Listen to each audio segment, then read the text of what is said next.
संक्षेप में चाइना के साथ हमारे बाउंड्री इश्यूज के बारे में बताना चाहता हूं। जैसा कि सदन इस बात से अवगत है कि भारत एवं चीन की सीमा का प्रश्न अभी तक अनरिजॉल्व्ड है। भारत और चाइना की बाउंड्री का कस्टमरी और ट्रेडिशनल अलाइनमेंट चाइना नहीं मानता है।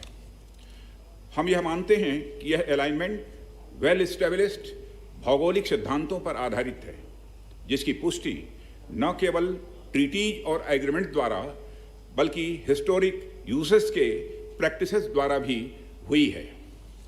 इससे दोनों देश सदियों से अवगत हैं, जबकि चाइना यह मानता है कि बाउंड्री अभी भी औपचारिक रूप से निर्धारित नहीं है। साथ ही चाइना यह भी मानता है कि हिस्टोरिकल ज्यूरिडिक्शन के आधार पर जो ट्रेडिशनल कस्टमरी लाइन है, उसके बारे में दोनों देशों की एक अलग अलग व्याख्या है।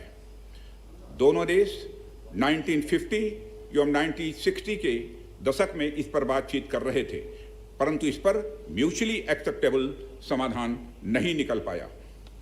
जैसा कि यह सदन अच्छी तरह अवगत है कि चाइना भारत की लगभग 38,000 स्क्वायर किलोमीटर भूमि का अनधिकृत कब्जा लद्दाख में किए हुए है।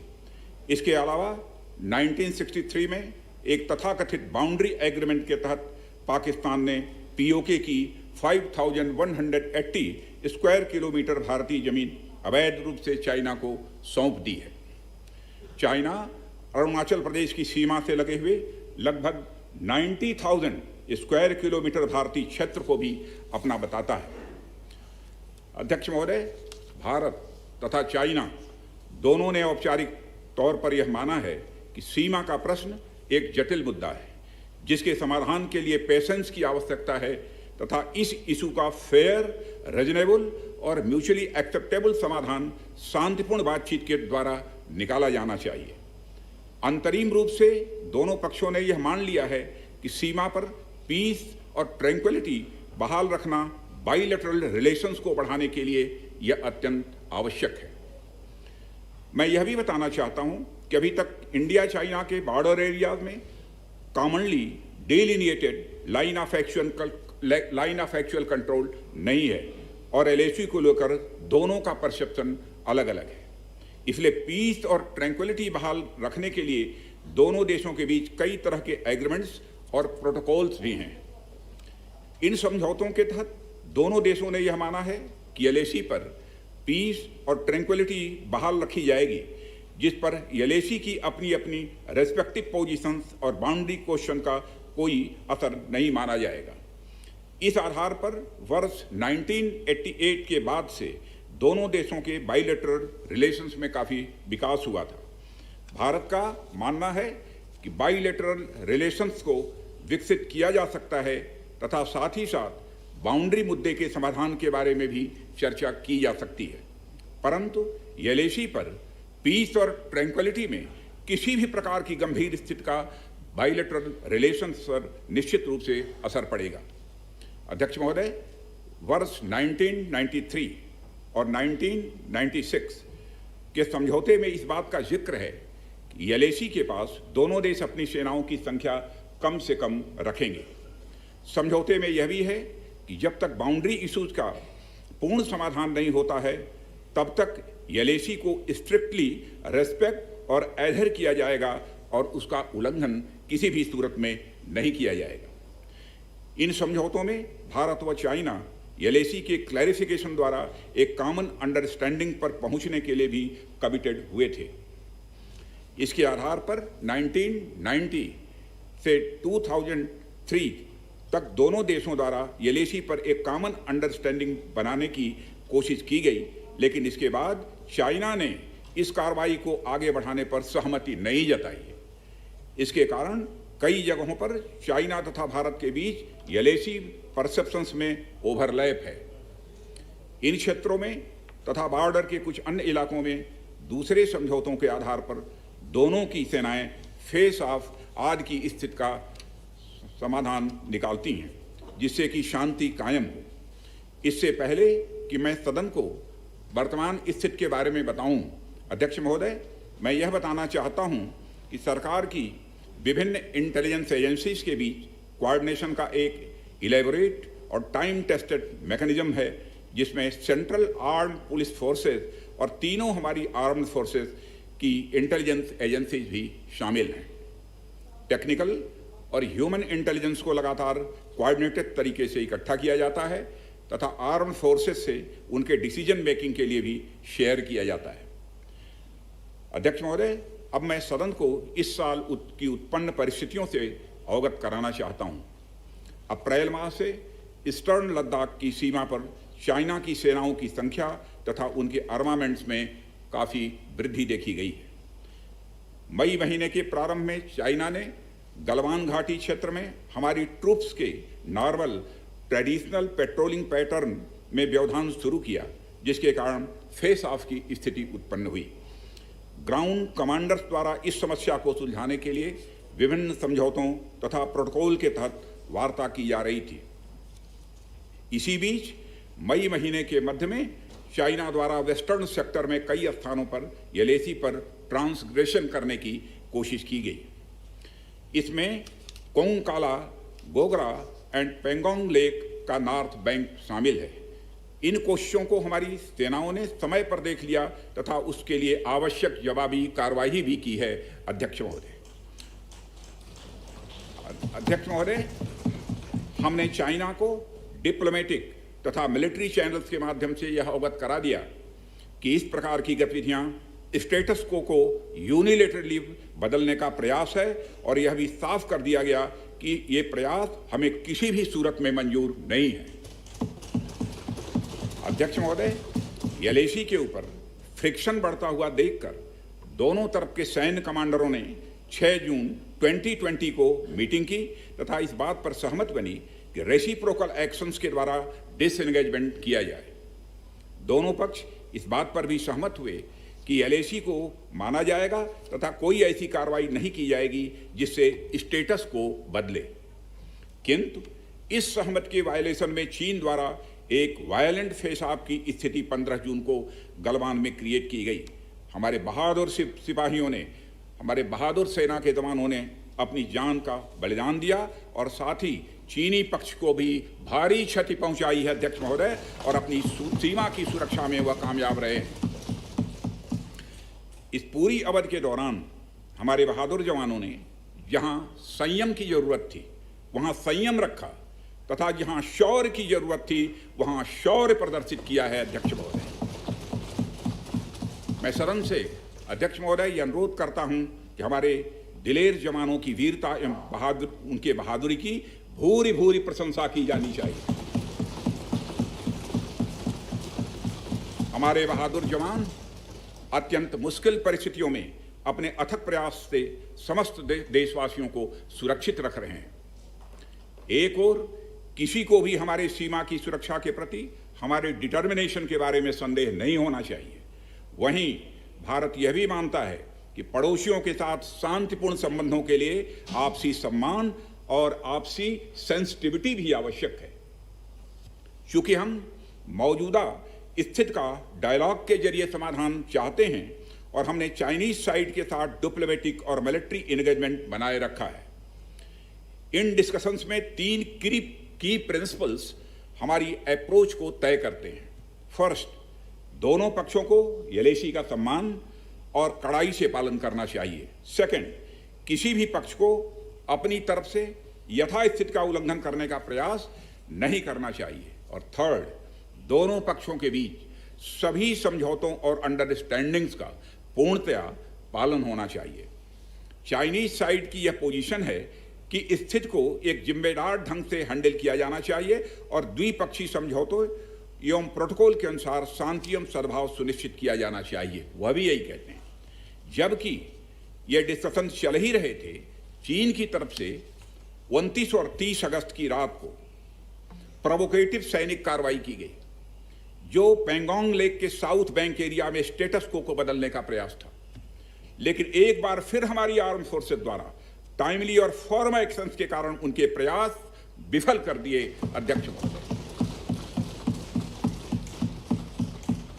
अध्यक्ष महोदय, जैसा कि उपर्युक्त घटनाक्रम से यह स्पष्ट है, चीन की कार्रवाई से हमारे विभिन्न द्विपक्षीय समझौतों के प्रति उसका डिसरिगार्ड पूरी तरह से दिखता है। चीन द्वारा ट्रुप्स की भारी मात्रा में तैनाती किया जाना 1993 और 1996 के समझौतों का यह उल्लंघन है। एलएसी का सम्मान करना और उसका कड़ाई से पालन किया जाना सीमा क्षेत्रों में शांति और सद्भाव का आधार है और इसे 1993 एवं 1996 के समझौते में स्पष्ट रूप से यह स्वीकार भी किया गया है, जबकि हमारी आर्म्ड फोर्सेस इसका पूरी तरह से पालन करती हैं। चाइनीज साइड की ओर से ऐसा नहीं हुआ है। उनकी कार्रवाई के कारण एलएसी के आसपास समय समय पर फेस ऑफ और फ्रिक्शंस भी पैदा हुए हैं। जैसा कि मैंने पहले भी उल्लेख किया, इन समझौतों में फेस ऑफ की स्थिति से निपटने के लिए विस्तृत प्रोसीजर्स और नॉर्म्स भी निर्धारित हैं। तथापि इस वर्ष हाल की घटनाओं में चाइनीज फोर्सेस का वायलेंट कंडक्ट सभी म्यूचुअली एग्रीड नॉर्म्स का पूरी तरह से उल्लंघन है। अभी की स्थिति के अनुसार चाइनीज साइड ने एलएसी और अंदरूनी क्षेत्रों में बड़ी संख्या में सैनिक टुकड़ियां और गोला बारूद मोबिलाइज किया हुआ है। पूर्वी लद्दाख और गोगरा और कोंकला और पेंगोंग लेक का नॉर्थ और साउथ बैंक पर कई फ्रिक्शन एरियाज हैं। चीन की कार्रवाई के जवाब में हमारी आर्म्ड फोर्सेस ने भी इन क्षेत्रों में उपयुक्त काउंटर डिप्लॉयमेंट्स किए हैं अध्यक्ष महोदय, ताकि भारत के सिक्योरिटी इंटरेस्ट को पूरी तरह से सुरक्षित रखा जा सके।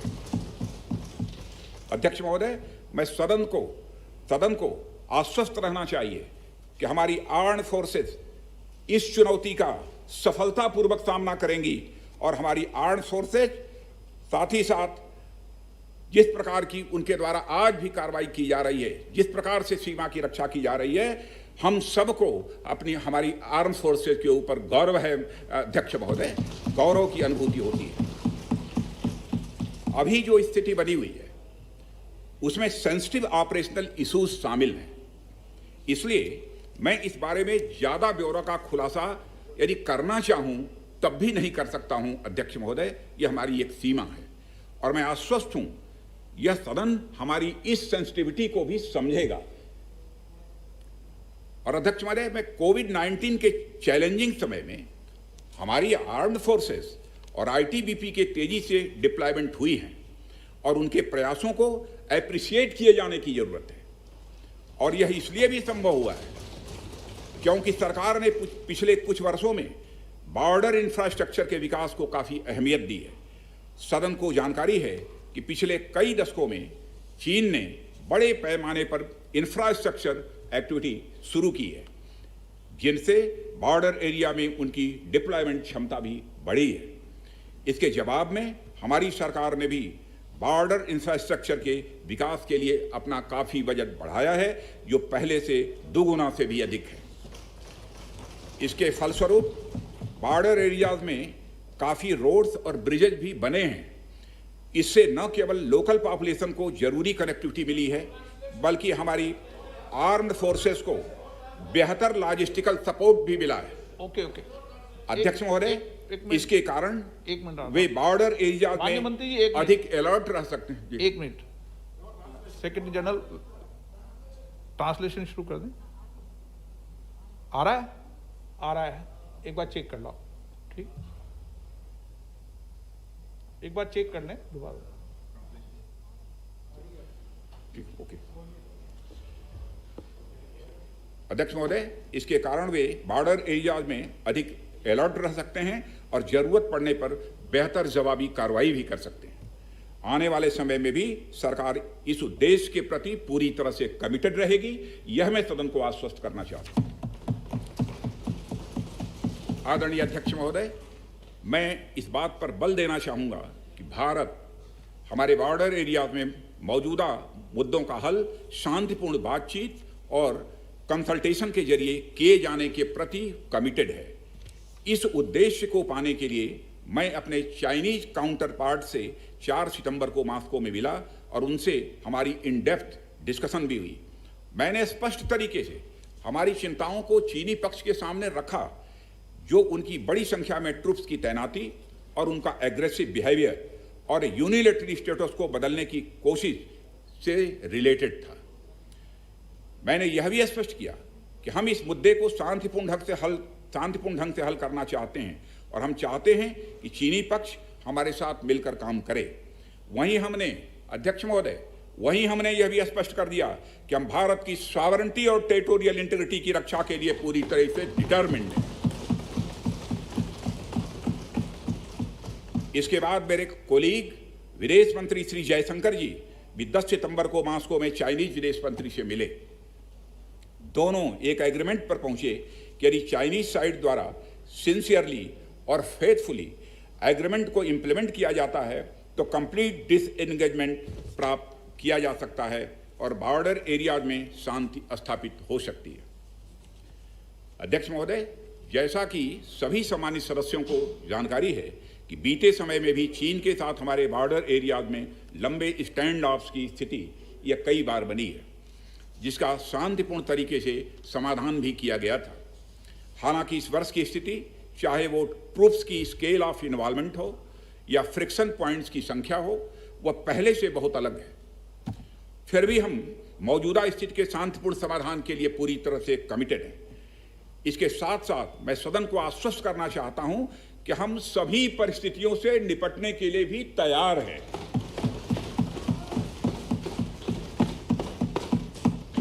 अध्यक्ष महोदय, इस सदन की एक गौरवशाली परंपरा रही है। दोहराना चाहता हूं अध्यक्ष महोदय कि सदन की गौरवशाली परंपरा रही है कि जब भी देश के समक्ष कोई बड़ी चुनौती आई है तो इस सदन ने भारतीय सेनाओं की दृढ़ता और संकल्प के प्रति पूरी अपनी एकता और भरोसा दिखाया।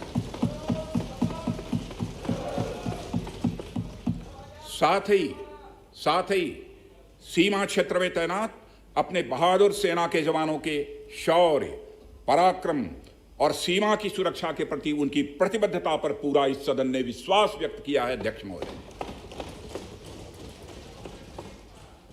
और अध्यक्ष महोदय, मैं आपको यह विश्वास दिलाना चाहता हूं कि हमारे आर्म्ड फोर्सेस के जवानों का जोश एवं हौसला बुलंद है, इस पर किसी को संदेह नहीं होना चाहिए। माननीय प्रधानमंत्री जी के बहादुर जवानों के बीच जाने के बाद हमारे कमांडर तथा जवानों में यह संदेश गया है कि देश के 130 करोड़ आदिवासी जवानों के साथ खड़े हैं। उनके लिए बर्फीली ऊंचाइयों के अनुरूप विशेष प्रकार के गर्म कपड़े, उनके रहने का स्पेशलाइज टेंट तथा उनके सभी अस्त्र शस्त्र एवं गोला बारूद की पर्याप्त व्यवस्था की गई है। अध्यक्ष महोदय, हमारे जवानों का यह संकल्प सराहनीय है कि दुर्गम ऊंचाइयों पर जहां ऑक्सीजन की कमी है तथा तापमान 0 से नीचे है, उनके उत्साह में कोई कमी नहीं आती है और वे सियाचिन, कारगिल और आदि ऊंचाइयों पर अपना कर्तव्य इतने वर्षों से लगातार निभाते आ रहे हैं।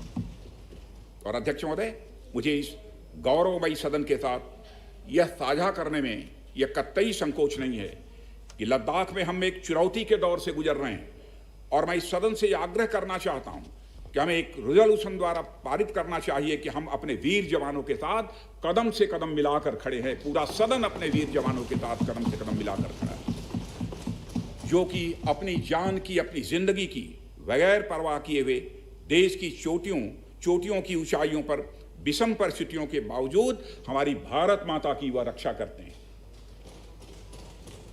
यह समय है जब यह सदन अपने सशस्त्र सेनाओं के साहस और वीरता पर पूर्ण विश्वास जताते हुए उनको यह संदेश भेजे कि यह सदन और सारा देश सशस्त्र सेनाओं के साथ है, जो भारत की संप्रभुता और अखंडता की रक्षा में लगातार जुटे हुए हैं।